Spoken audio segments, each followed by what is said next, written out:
Hello viewers, एक बार फिर आपका स्वागत है एक्सप्लोरिंग जियोलॉजी यूट्यूब चैनल पे। और जियो टॉक्स में आज हमारे साथ हैं doctor Satish Kumar ji, assistant professor department of geology, Kurukshetra university Kurukshetra. Sir बहुत बहुत स्वागत है आपका स्टूडियो में। Thank you sir. सबसे पहले आपसे आपकी एकेडमिक जर्नी के बारे में जानना चाहूँगा कि आपकी जियोलॉजिकल एजुकेशन कहाँ से रही, उसके बारे में थोड़ा सा हमारे दर्शकों को बताइए। जियोलॉजी का जहाँ तक सवाल है, 2007 में after passing my graduation I was just searching for the new subject that what I have to do. Okay, but in my childhood when I used to go to my village, in the way I generally found that there are some of the hillocks which we usually has to cover.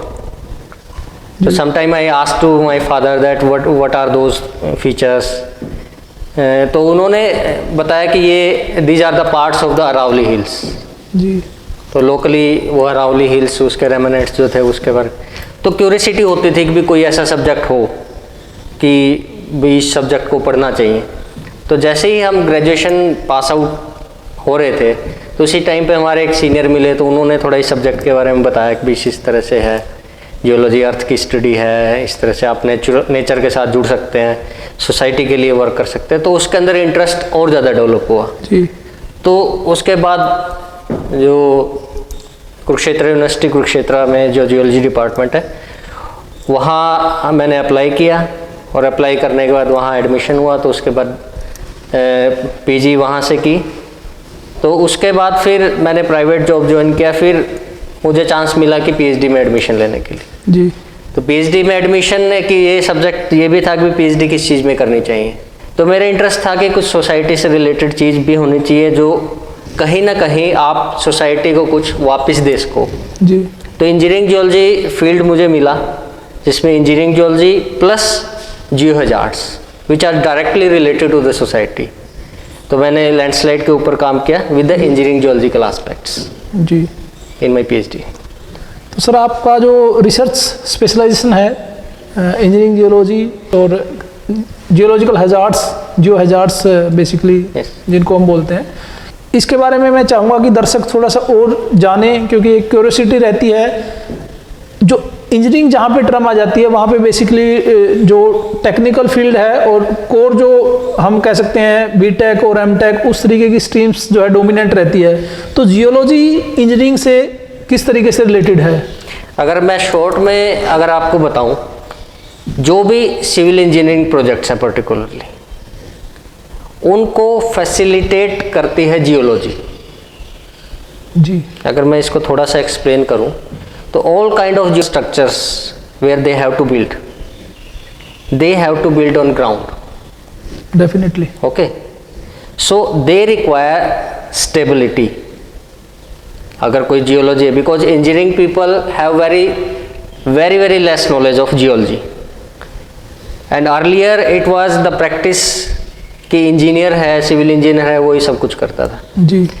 और engineering geology भी चल रहा था। पर 1928 में Saint Francis dam collapse हुआ जी, और उसमें मोर देन 400 पीपल डाई हुए। उस टाइम पे जो इन्वेस्टिगेशंस हुई उसमें पता लगा कि वहाँ जियोलॉजिकल कंसीडरेशंस ज़्यादा इम्पोर्टेंट थी, जिसके कारण जो है वो प्रॉपरली फॉलो नहीं की गई, और उसके कारण जो है वो उसके बाद से ये सब्जेक्ट इम्पोर्टेंस में आ गया कि आपको इंजीनियरिंग जियोलॉजिकल इन्वेस्टिगेशंस हैं, those are must, because if they are neglected, geology is neglected, there may be the hazards of more intensity, more magnitude जी। सो वहाँ से तो ग्राउंड है, ग्राउंड की इंफॉर्मेशन, जियोलॉजी है, स्ट्रक्चर क्या कहते हैं, रॉक्स क्या कहते हैं, वहाँ पे आप स्ट्रक्चर बिल्ड कर सकते हो या नहीं कर सकते हो जी। तो उस चीज़ की नॉलेज जो है प्लानिंग में भी, कोई भी सिविल प्रोजेक्ट्स जो है वो प्लान कर रहे हैं तो उसकी प्लानिंग के लिए वो कंस्ट्रक्शन स्टेज है, ऑपरेशनल स्टेज है और मेंटेनेंस स्टेज है। उस सब में जियोलॉजिकल पॉइंट ऑफ व्यू से फैसिलिटेट करना, that is the part of engineering geology. उसके साथ ही एक पार्ट और जुड़ जाता है जियोलॉजिकल हैजार्ड्स। उसी पॉइंट पे मैं अभी आना चाह रहा था। जियो हजार्ड जो कि आजकल के लिए एक मेजर प्रॉब्लम बनी हुई है, हम डेली न्यूज़ में सुनते हैं कि कहीं ना कहीं जियो हजार्ड हो रहा है। तो कौन कौन से हजार्ड हैं बेसिकली जो कि जियोलॉजी जिसको अंडरस्टैंड करने में मेजर रोल प्ले करती है, और किस तरीके से जियोलॉजी हेल्पफुल है उन हजार्ड को मिटिगेट करने में, उसके ऊपर थोड़ा सा लाइट डालिए। Geological hazard, simply the hazards related to the geology. Geology means we can say the earth. The more preeminent that is the geological hazard, that is earthquake. We all know about the earthquake. Yes, destruction भी बहुत ज़्यादा होता है, life loss भी बहुत ज़्यादा होता है, और उसका मैग्नीट्यूड जो है और जो जियोग्राफिकल एरिया जो है वो भी बहुत बड़ा होता है जी। तो एक तो आपका अर्थक्वेक आ गया। सेकेंड है flood, because there are the landforms we are living on and they are connected with the streams and rivers as well. बिल्कुल, जब भी मानसून आएगा रिवर में वो पानी आएगा ही आएगा, तो पानी आएगा तो उसमें फ्लडिंग के चांसेस रहते ही रहते हैं। लेकिन अब सिचुएशन क्या हो गई है कि पीपल जो है they are more close to river, और कई चीज़ें जो है उसके अंदर एक्टिविटी बढ़ गई, ठीक है। तो उसके साथ ही जो मैग्नीट्यूड है वो असेस करना ज़रूरी है, और उसको कैसे बचाया जाए। थर्ड आ जाता है कोस्टल हैजार्ड्स, जी। टाइड्स हैं, है ना, तो वो भी काफ़ी जो है इरोजन क्रिएट करती हैं उस एरियाज़ में। कई उसके जैसे सुनामी है, सुनामी जनरेट हुई थी, उसमें अर्थक्वेक प्लस कोस्टल हैजार्ड दोनों चीज़ें मिक्स थी। वो ओरिजिनेट हुई अर्थक्वेक के कारण, लेकिन जब वो कोस्ट पे आई, कोस्ट पे आने के बाद उसने इरोजन क्रिएट किया, वहाँ पे काफ़ी जो एरिया था वो उसने वहाँ पे वॉश आउट किया। So many hazard are interrelated. Okay. Landslide is also among the, it is of not such a magnitude as the flood और अर्थक्वेक, जी।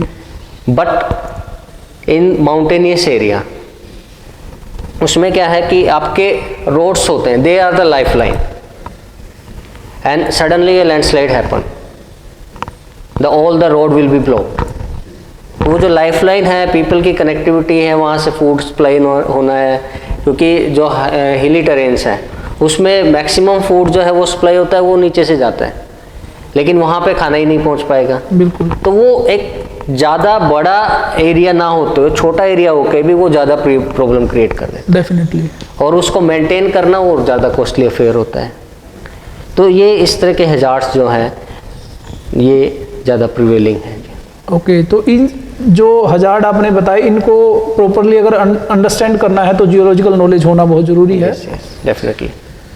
इसमें अगर मैं अभी आपसे जानना चाहूँगा, क्योंकि हमारे जो दर्शक हैं, जो व्यूअर्स हैं, वो स्टूडेंट्स मैक्सिमम हैं, तो स्टूडेंट्स के पॉइंट ऑफ व्यू से अगर हम इंजीनियरिंग जियोलॉजी में बात करें तो किस किस ऑर्गेनाइजेशंस में स्कोप है जॉब के पॉइंट ऑफ व्यू से, तो उसके बारे में थोड़ा सा आप अगर बताएंगे तो स्टूडेंट्स को हेल्प होगी।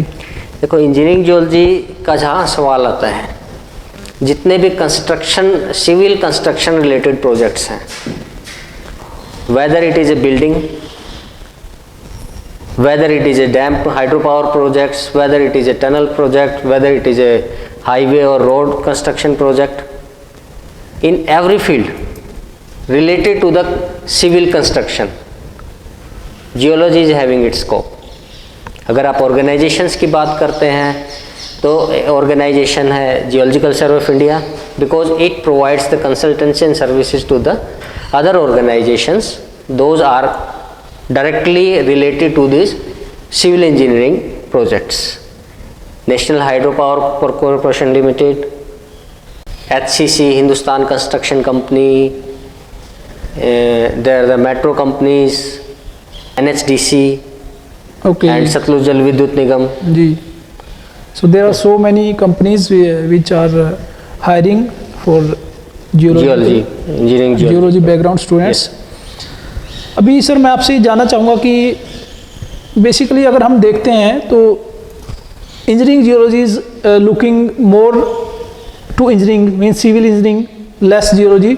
सो जियोलॉजी के जो स्टूडेंट हैं, फ्रेशर स्टूडेंट खास करके, उनको किस तरीके से इस सब्जेक्ट को अप्रोच करना चाहिए? अगर मैं पर्टिकुलर इंजीनियरिंग जियोलॉजी ब्रांच की बात करूं कि वो किस तरीके से उसको अंडरस्टैंड कर सकते हैं, किस एस्पेक्ट पे आपके हिसाब से फोकस किया जाना चाहिए?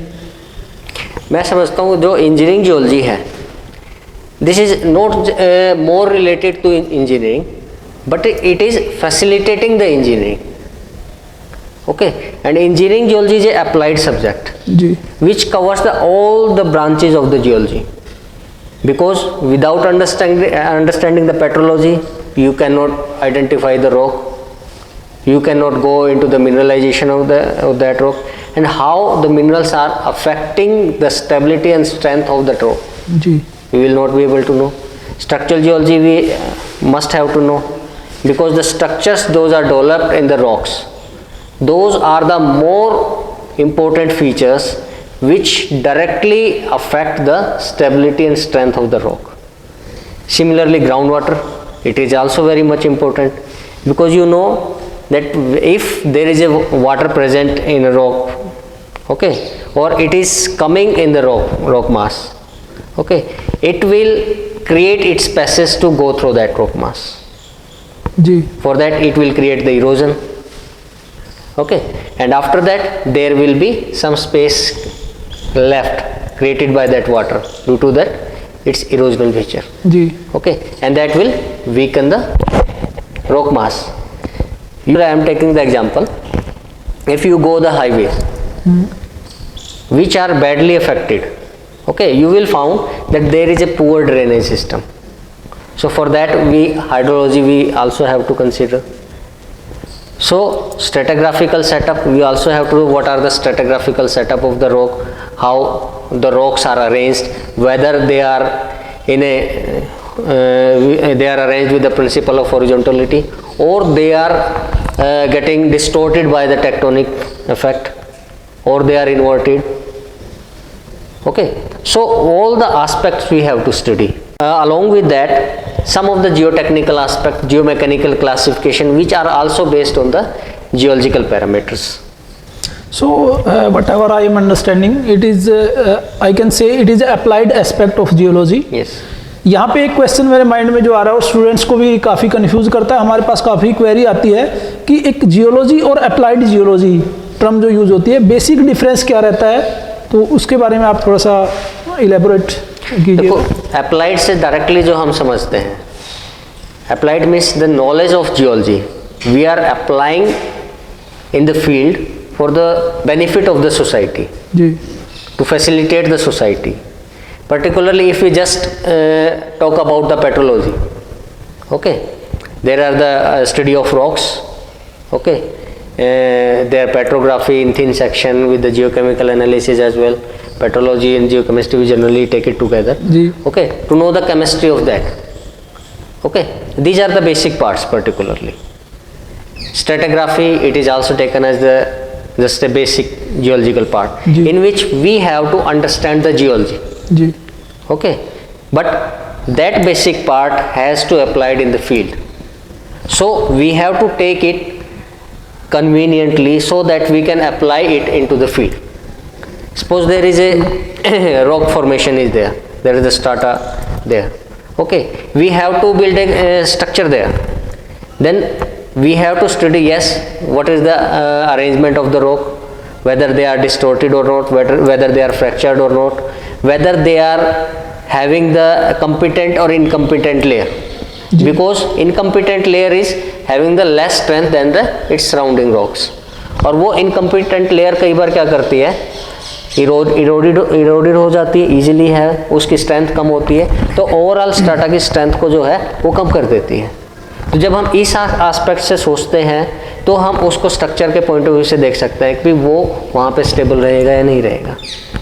तो ये डिफरेंस आ जाता है, वही सारी बेसिक नॉलेज है, उस बेसिक नॉलेज को हमने अप्लाई किया है, और उसके अंदर एक ब्रिज आता है कि जियोलॉजी और सिविल इंजीनियर, तो वो ब्रिज हमें कम करना है कि जिसके अंदर हम एक सिविल इंजीनियर को समझा सके, क्योंकि सिविल इंजीनियर पर्टिकुलर अगर हम जियोलॉजी की बात करें वो क्वांटिफिकेशन की बात करते हैं, अभी बताइए कितना, तो उसमें हम जब जियोलॉजी को देखते हैं हम उसको क्वांटिफाई करने की कोशिश करते हैं, qualitative and quantitatively we have to analyse, and when we convert it into that part that will directly applicable to the civil engineering. जी उनको ईजीनेस हो जाते हैं, वो उसको समझ पाते हैं, तो वो वहाँ तक वो चीज़ें लेके जाने के लिए प्लस में उस हर एक चीज़ का कैरेक्टराइजेशन करके उसका कैरेक्टर अंडरस्टैंड करके उनको फैसिलिटेट किया.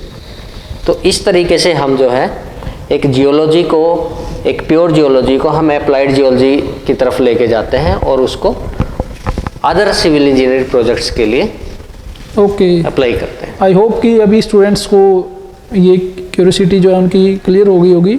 और जाते जाते मैं आपसे ये जानना चाहूँगा कि जो स्टूडेंट्स जियोलॉजी में अभी आए हैं उनके लिए आप क्या मैसेज देना चाहेंगे कि वो ओवरऑल, अभी हमने जियो टेक्निकल पार्ट की बात की, जियोलॉजी को किस तरीके से अप्रोच करें और ताकि वो एक इसमें एक इंटरेस्ट डेवलप कर सकें। क्योंकि पर्सनली बीइंग ए जियोलॉजिस्ट मैं भी ये मानता हूँ कि सबसे इम्पोर्टेंट चीज़ ये है कि आपका एक बार इंटरेस्ट बनना चाहिए सब्जेक्ट में। तो उसके लिए आप अपना विज़न दीजिए इस चीज़ पे कि कैसे। देखिए, जहाँ तक जियोलॉजी की बात है या किसी भी सब्जेक्ट की आप बात करें तो उसके अंदर एक चीज़ जुड़ी होती है, कॉन्सेप्ट। हमें हमेशा एक तो कॉन्सेप्ट समझना चाहिए कि उसके बेसिक फंडामेंटल्स क्या हैं। Second, passion is very much important, क्योंकि जब हमें किसी पर्टिकुलर चीज़ के लिए हमारा इंटरेस्ट है ना, वो इंटरेस्ट को हम ये करते हैं कि हमें ये करना ही करना है ना, तो वो पैशन होता है तो हम कुछ ना कुछ दो चीज़ें एक्स्ट्रा कर जाते हैं, है ना। और वो एक्स्ट्रा किस तरह से कर सकते हैं हम, फंडामेंटल्स जब हम पढ़ते हैं उसके साथ हमें फील्ड को हमेशा कंटिन्यू करना चाहिए। क्योंकि आपने थ्योरेटिकल पार्ट पढ़ लिया है आपने, ठीक है, थ्योरेटिकल पार्ट आपके कॉन्सेप्ट्स बन रहे हैं, लेकिन वो और ज़्यादा अच्छे कब होंगे जब आप उसमें फील्ड में जाएंगे। फील्ड में जाके वही चीज़ आप वहाँ पे देखेंगे, उसको सर्च करेंगे, एक स्टोरीज बनाएंगे। स्टोरी बनाना भी एक जियोलॉजिस्ट के लिए काफ़ी इंपॉर्टेंट होता है। एक आपने एरिया देखा, उसके अंदर आपने अलग अलग फीचर्स देखे, कुछ स्ट्रक्चर्स देखे, रॉक्स देखी, तो उसकी अब स्टोरी बनाइए कि उसके अंदर क्या हुआ होगा। So observation plus interpretation. Observation plus interpretation. और कुछ एक चीज़ें ऐसी होती है जो हमने नॉर्मल लाइफ में हमने देखी होती है ना, एक जस्ट अंडरस्टैंडिंग होती है ना, कॉमन अंडरस्टैंडिंग जिसको हम बोलते हैं। कई बार वो चीज़ें जो है, क्योंकि नेचर में हमारी हैबिट में भी हुई होती हैं हमारे साथ, और वो नेचर में भी वही चीज़ें होती हैं, वो चीज़ें भी हमें जियोलॉजी को अंडरस्टैंड करने में बड़ी हेल्प करती हैं। तो ये दोनों चीज़ें पैरेलल आपको लेके चलनी पड़ेंगी। जितना ज़्यादा फील्ड करोगे, जितनी बार भी फील्ड जाओगे, उतनी आप कुछ नई चीज़ें सीखोगे और आपका इंटरेस्ट ज़्यादा डेवलप होगा कि मुझे आज ये मिला, है ना। जैसे हम फील्ड में गए, टर्मोलिन का हमें बड़ा सैंपल मिला, एक बड़ा क्रिस्टल मिला जी, तो इंटरेस्ट जगह यस हमने कुछ है, या हम स्ट्रक्चरल पॉइंट ऑफ व्यू से जा रहे हैं, आप जा रहे हैं, आप स्टडी कर रहे हैं, कॉमन फीचर्स देख रहे हैं, है ना।